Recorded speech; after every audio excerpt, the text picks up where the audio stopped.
Hi, I am Nelly Hayoun-Stépanian. I'm a filmmaker, director, and I am here as a jury member for the Principe Award and to show my movie Doppelganger Power 3.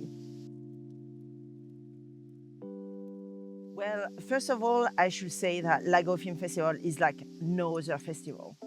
Just nothing can compare, right? So it's not like if I even have the language for it, it's like it's both a place for experimentation, a place for growth, a place for friendship, a place for, play, and also amazing, incredible movies and just a really amazing company, a network of, international filmmakers, thinkers, practitioners. So creative freedom for me means having the possibility to experiment. And that means having a context in which I can experience plurality. I can experience also, I can be supported financially to actually do the work that I need to do.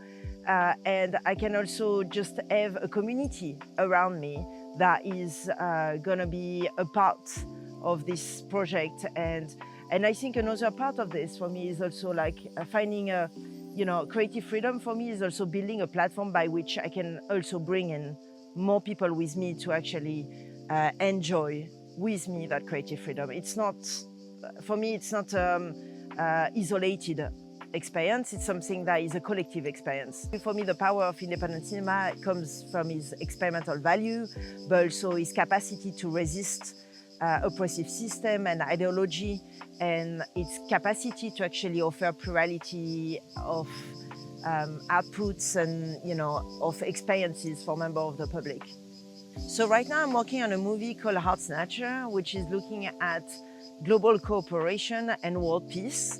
And I think more than ever, we need to actually come up with like some infrastructure and some ways by which we can build global cooperation again. And until now, these global cooperation formats were represented by places like the UN, which we've seen us fail again and again in order to actually build world peace, but then also with the International Space Station. And the International Space Station is getting decommissioned in 2030, so we have this void to fill. And we have, as a collective experience, transnational collective experience, we have to collectively think about what's going to be the big infrastructure by which we have to all collectively think about world peace. So it's kind of like really a movie about rethinking completely all of the system we have inhabited since the Industrial Revolution.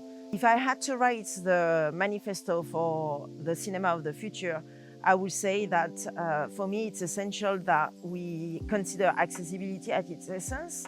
And so that means actually making every single steps to make the cinema of the future accessible to as many people as possible, meaning that we should all be entitled and able to have this collective experience together. We should all be able to also think through films together. So that means having price tag that are able to support this accessibility, but it also means subtitling, it also means audio transcription, it also means so many ways by which everyone is able to engage with that texture that is the cinema. And then for it to be pluralistic as well.